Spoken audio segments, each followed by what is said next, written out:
ప్రభుత్వ బడి అంటే పేద పిల్లల భవిష్యత్తుకి కలల దారి అయినా ఎక్కడో ఒక చిన్న వెలితి, చిరిగిన చొక్కాలు, అరిగిపోయిన చెప్పులు, కార్పొరేట్ పిల్లల ముందు తలదించుకునే ఒక సగటు పేదరికం. కానీ ఆ పాత రోజులకు ఇక కాలం చెల్లింది. మెడలో టై, చేతికి ఐడి కార్డ్, ఒంటిపై మఫత్ లాల్ బ్రాండ్ యూనిఫామ్, నడుస్తుంటే చప్పుడు చేసే branded shoes. Private school student కి ఏం తక్కువ కాదు. ఇకపై ప్రభుత్వ బడి పిల్లవాడు కార్పొరేట్ స్కూల్ వైపు చూసి తనను తాను తక్కువ ఫీల్ అవ్వాల్సిన పనే లేదు. పేద విద్యార్థికి కావలసిన అన్నిటినీ ప్రజా ప్రభుత్వమే అందిస్తుంది.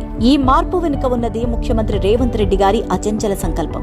687.78 కోట్ల భారీ బడ్జెట్. కానీ ఇది ఖర్చు కాదు. తెలంగాణ రేపటి తరం భవిష్యత్తుపై రేవంత్ సర్కార్ పెట్టిన పెట్టుబడి. అటు చేనేత కార్మికులకు చేతి నిండా పని, ఇటు మహిళా సంఘాలకు 40 కోట్ల ఉపాధి. చరిత్రలోనే మొదటిసారిగా స్కూల్ పిల్లలకే కాదు, రాష్ట్రంలోని సుమారు 2 లక్షల మంది ప్రభుత్వ జూనియర్ కాలేజీ విద్యార్థులకు సైతం బ్యాగులు, బెల్టులు, టైలు, షూస్ మరియు సాక్స్లతో కూడిన సమగ్ర కిట్లను ఉచితంగా అందిస్తోంది తెలంగాణ ప్రభుత్వం. ప్రతి బిడ్డకు నాణ్యమైన విద్య, ప్రతి విద్యార్థికి సమాన గౌరవం. పేదరికం చదువుకి అడ్డంకి కాకూడదనే నమ్మకంతో మన పిల్లల భవిష్యత్తుకు బంగారు బాటలు వేస్తోంది తెలంగాణ ప్రభుత్వం. బ్రాండెడ్ క్వాలిటీతో సరి సమాన గౌరవంతో సరికొత్త శకానికి స్వాగతం పలుకుతోంది మన తెలంగాణ.